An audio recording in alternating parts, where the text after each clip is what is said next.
콧대에는 이제 실리콘 보형물 썼고 코끝에는 이제 자가 연고를 쓴 거죠. 높이는 수술을 어쨌든 하면서 연고를 이제 재배치하는 거죠. 복코를 결국 개선할 때 단지 높이가 변화 없이 연골만을 이렇게 묶어준다고 생각하면 오히려 이렇게 경계감만 진하게 생길 수 있거든요. 그러니까 조금 높이면서 연고를 재배치해줘야 오히려 이렇게 코끝과 콧볼 사이에 너무 불필요하게 찝힌 듯한 경계가 생기지 않고 이제 수술 효과를 낼 수가 있어요. 복코가 왜 생기는지 유전적이죠. 근데 이럴 수는 있어요. 코를 높이기 위해서 뭐 필러 같은 거를 주입했을 때 근데 코끝에 필러가 오히려 이렇게 퍼지면 옆에서 보면 높이가 약간 세워졌는데 정면에서 보면 그 어떤 퍼지는 효과를 내서 더 넓어 보일 수 있으니까.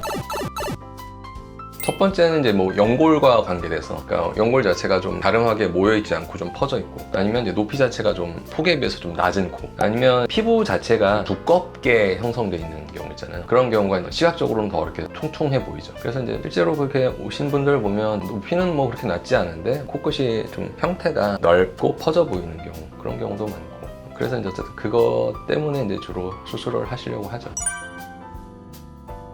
연골이 많이 퍼져 있는 경우가 많으니까 높이면서 좁히죠. 가장 기본인 그거죠. 그러니까 높이기 위해서는 그냥 코끝 연골만 실로 묶는 게 아니라 자가 연골을 써서 그 연골 사이에 좀 이식을 하고 그거를 중앙에 딱 위치시킨 이후에 양쪽 코끝 연골을 퍼진 걸 모아주는 거죠. 그러면 이제 내측각 외측각이 모이면 어쨌든 폭이 감소되거든요. 그러니까 조금 이렇게 갸름해 보이는 효과가 있죠. 복코 형태의 이제 분들은 이렇게 정면에서 보면 여기 코끝 부분이 이렇게 많이 퍼져 보이죠. 콧볼도 같이 좀 넓을 수도 있고 콧구멍 형태도 조금 이렇게 이 좌우 폭이 넓으면서 옆으로 퍼져 보이는 느낌. 높이는 뭐 많이 낮을 수도 있고 많이 낮지 않을 수도 있거든요. 그래서 이 경우는 복코 형태이면서 좀 콧대가 낮다라는 어떤 불만족 사항이 있었기 때문에 콧대, 코끝을 이제 같이 높이면서 끝에 있는 연골을 재배치해서 좀 갸름하게 하는 방향으로 1차적인 이제 계획을 잡고 수술을 진행했고요.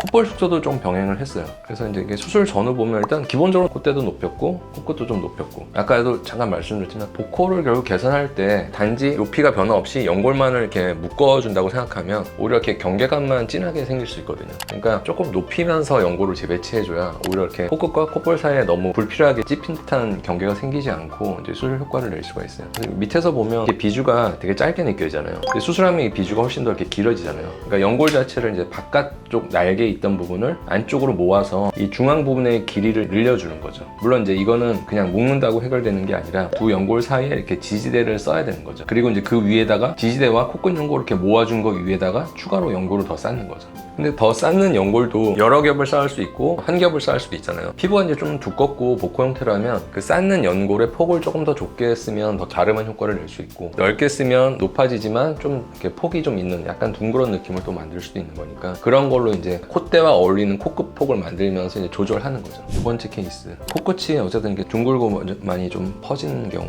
정면에서 보면 이 효과가 아주 드라마틱하진 않을 수도 있어요. 이분도 기본적으로 콧대, 코끝을 다 같이 높인 거예요. 콧대에는 이제 실리콘 보형물 썼고 코끝에는 이제 자가 연고를 쓴 거죠. 높이는 수술을 어쨌든 하면서 연고를 이제 재배치하는 거죠. 그래서 이렇게 보면 여기도 마찬가지지만 이렇게 짧고 퍼지는 이 각도가 이렇게 모여지는 거죠. 이것도 어떻게 보면 아까와 조금 비슷한 이제 수술 방식, 연골 자체를 재배치하고 지지대를 써서 높이고 그 위에 추가적으로 연골을 쌓아주고 콧대에는 이제 보형물을 좀 사용하고 이제 이런 방식으로 진행된 거거든요. 아까 첫 번째 케이스는 내 콧볼 수술을 조금 병행했고, 이 경우는 콧볼 수술을 하진 않고 콧대, 코끝 성형만 한 경우고, 그게 이제 조금 차이가 나는 케이스다라고 보시면 될 것 같아요. 그래서 사실 이제 그 복코 성형을 할 때 특히나 이제 높이를 많이 세우려고 할 피부를 너무 얇게 지방을 너무 많이 제거하면 높이기 위해서 들어간 재료가 코끝 피부를 더 시간이 지날수록 얇아지게 만들 수가 있거든요. 그럼 어느 시점부터는 좀 자연스럽지 않게 보일 수가 있어요. 얇아져서 비치는 문제 때문에 그거를 좀 해결하기 위해서 피부 조직을 보강이 필요할 때도 있어요. 그러니까 적절하게 너무 과하지 않게 하는 게 좋다.